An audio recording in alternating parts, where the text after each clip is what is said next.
우리는 사랑, 결혼, 삶에 대한 이야기는 자연스럽게 합니다. 반면 이별, 이혼, 죽음에 대한 이야기는 꺼려하는 경향이 있죠. 아무리 좋았던 관계도 시작이 있으면 끝이 있기 마련입니다. 건강하게 이별하고 상실감을 받아들이는 법을 배우지 않고 깊은 행복의 차원에 다가갈 수는 없습니다. 한때 믿고 사랑했던 사람과의 이별은 감정적으로 아프고 힘든 경험입니다. 하지만 어느 누군가에게는 담담하고 홀가분한 경험이 될 수 있습니다. 저마다의 의식 차이일 뿐이기에 이별 후의 감정은 모두 옳습니다. 다만 이별을 건강한 방식으로 매듭짓지 않으면 몸에 남겨두었던 감정이 훗날 갑자기 툭 튀어나오듯 발현되어 삶을 괴롭힐 수 있습니다. 그러니 반드시 내면에서 받아들이는 단계까지 충분히 느끼며 나아가는 것이 중요합니다.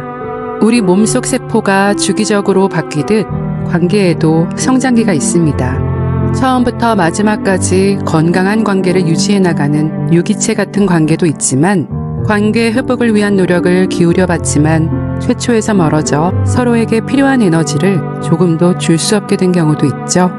이번 단계의 삶을 잘 마무리하고 다음 스텝으로 나아가야 한다는 신호일 수 있습니다. 연애할 땐 눈을 마주치며 서로가 소중히 여기는 대화를 미루지 않았죠. 과거에 머물거나 너무 먼 미래만 바라보는 것이 아닌 지금 이 순간 서로에게 집중해 주었기에 결혼을 결심하기에 이르렀을 거예요. 이별, 이혼, 해야 하나 말아야 하나 고민되시는 분들 있으신가요? 서로를 처음 본 손님으로 대하고 진실한 대화를 시도해 보세요. 뜻대로 되지 않아 잃어버린 행복은 서로의 초점이 바뀌었기 때문임을 인정하면서요. 회복을 원한다면 반드시 최종 목표와 회복 의지를 가지고 서로의 눈을 바라보며 시도하는 것이 좋습니다. 지금부터 이별, 이혼, 극복하는 5가지 방법을 안내해 드려 볼게요. 첫째, 현재 어떤 점이 가장 힘든지 충분히 경청해 줍니다.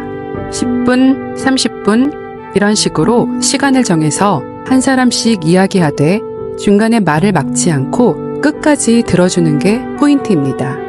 둘째, 결혼 전 서로에게 반드시 물어보면 좋은 질문 35가지를 서로 편안하게 주고받으며 초심을 잃은 부분을 점검해 봅니다. 참고로 이 질문 내용은 전자책 처음부터 마지막까지 행복한 결혼의 조건을 검색해 보시면 나옵니다.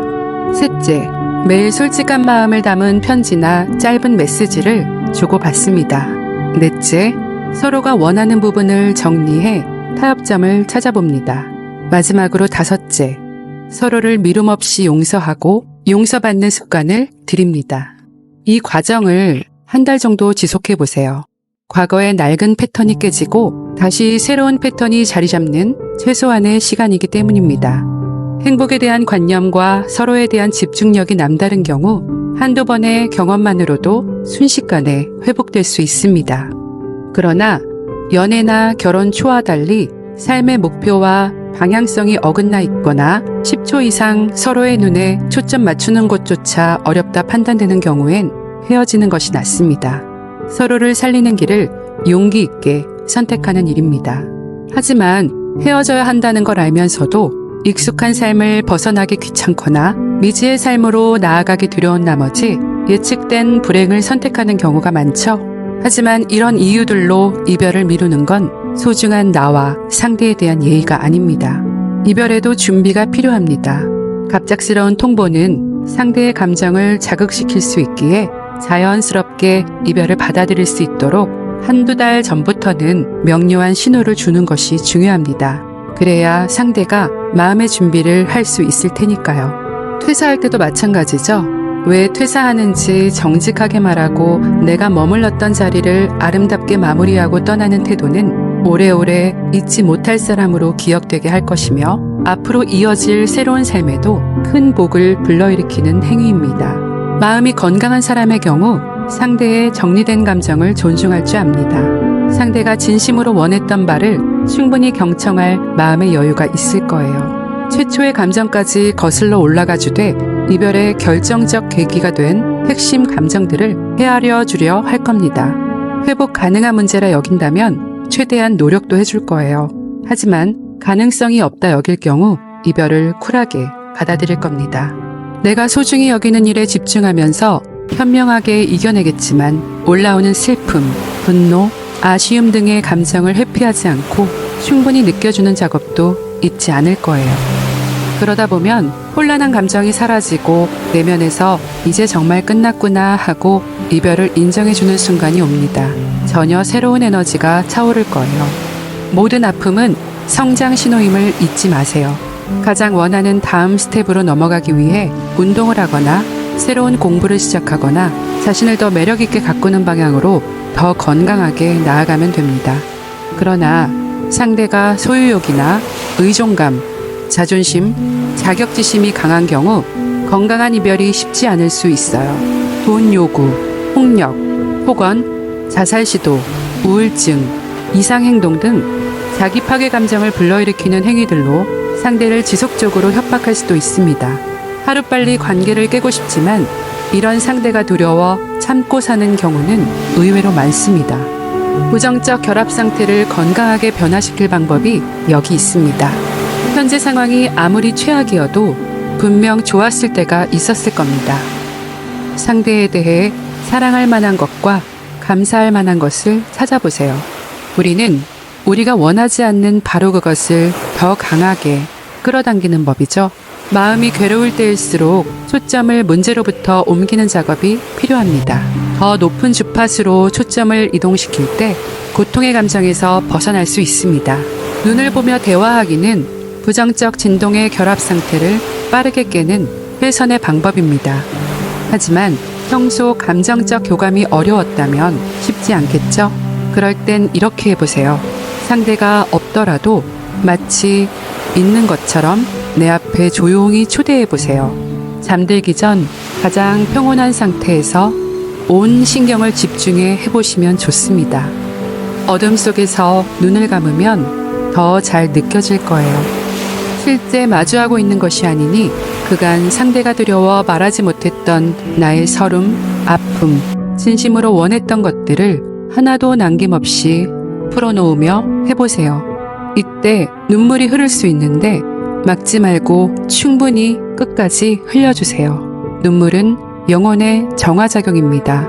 이 방법이 좀 생소하고 어렵다 느껴지는 분들 있으실 것 같아서 예시를 들어드릴게요.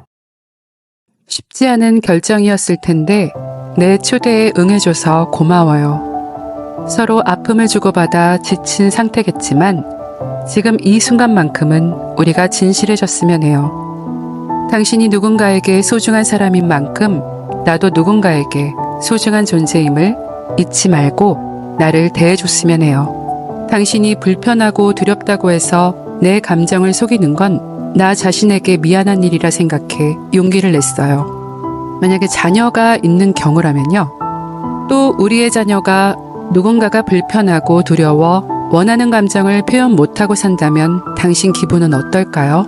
내가 이렇게 용기 내지 못하면 우리 아이에게도 부당한 상황에서 참는 법만 물려주게 되겠죠. 당신과 내 생각이 다르지만 서로 다름은 마땅히 존중받아야 한다 여겨요.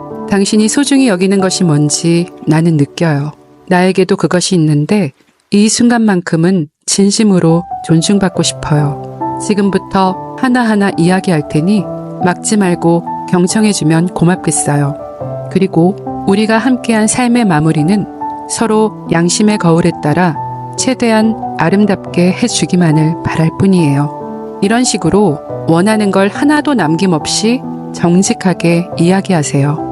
내가 한 만큼 상대가 하려고 했던 이야기도 그간 반복적으로 했던 말에서 단서를 얻어 충분히 들어주세요. 머리로 이해되지 않는 것도 저 사람 입장에서는 그런 게 중요할 수 있겠구나 존중해주면서요. 여기서 가장 중요한 것은 사랑할 만한 것, 감사할 만한 것을 구체적으로 정리해 하나씩 표현해주는 일이에요. 상대의 눈을 정확히 보며 이런 점은 진심으로 고마웠다고 또박또박 말해주세요. 이 작업을 반복해 할수록 부정적 끌림의 사슬이 빠르게 깨질 거예요. 나의 조용한 초대와 달리 현실에서 상대가 나를 어떻게 대하든 너무 걱정하지 마세요. 작용과 반작용의 원리, 운의 원리를 믿으세요. 벽에 주먹을 내리치면 벽이 아픈 게 아니라 내 손이 아프죠? 나를 아프게 하는 상대에게 똑같이 아픔을 보내면 내 삶은 상처로 더 가로막힙니다. 삶은 내가 내보낸 것을 저장했다 반드시 운의 형태로 되돌려준다는 것을 잊지 마세요. 죽을 뻔했는데 기적처럼 살아낸 경우라든가 크게 다칠 뻔한 순간이었는데 절묘하게 피해갔거나 거의 다치지 않았다던가 하는 형태로 말이에요. 인간의 법망이 있듯 하늘의 법망이라는 것도 존재합니다. 보이든 보이지 않든 내가 상대에게 보낸 에너지는 정확히 상대에게 전달되었다 나에게 돌아오는 법임을 믿고 에너지 충돌을 최소화하며 더 큰 운을 부르는 작업을 계속해 나가 보세요. 나의 헌신으로 쌓은 운은 차곡차곡 쌓여 나와 내 주변에 좋은 영향을 미치는 날이 반드시 올 겁니다. 상대가 생각보다 빨리 누그러질 수도 있지만 이렇게 진심을 다했는데도 상대가 말도 안 되는 걸 요구할 수 있어요. 상대가 과거의 강한 생존 패턴에서 벗어나기 힘든 경우일 수 있습니다. 그럴 땐 해결되지 않는 문제에 온 신경을 낭비하는 것보다 원하는 것을 어느 정도 들어주고 정리하는 것도 좋은 방법입니다. 상대가 싸워서 반드시 이겨야 하는 사람이라면 소송으로 수년을 낭비해야 할 수도 있습니다. 소중한 몸과 마음이 피폐해질 거예요. 또 소송에서 이겨 큰 돈을 손에 넣었다 해도 싸워 이겨 거둔 돈은 온전히 쓰이지 못하는 법입니다. 상대의 원한을 사는 일은 아예 만들지 않는 것이 좋습니다. 왔던 행운도 달아나기 쉽기 때문입니다. 그리고 정말 중요한 것, 이별과 이혼 과정에서 죄책감은 불필요합니다. 서로 놓여야 할 에너지장이 달라 생긴 일이기에 상대가 있어야 할 곳으로 잘 보내주는 마음으로만 작업하면 됩니다. 이런 방법을 사용하면 동일한 파장을 지닌 사람을 더 이상 끌어당기지 않게 됩니다. 지금까지 이별, 이혼하는 방법에 대해 말씀드렸는데요. 시련과 고통의 경험을 통해서만 강한 영혼이 탄생된다는 말이 있죠. 끝내야 할 관계가 있다면 미움 없이 건강하게 잘 마무리하시고요. 마지막은 진짜 삶, 진짜 관계의 시작일 수 있으니 충분히 슬퍼하시고 다음 스텝으로 용기 있게 나아갈 수 있길 응원하겠습니다. 고맙습니다.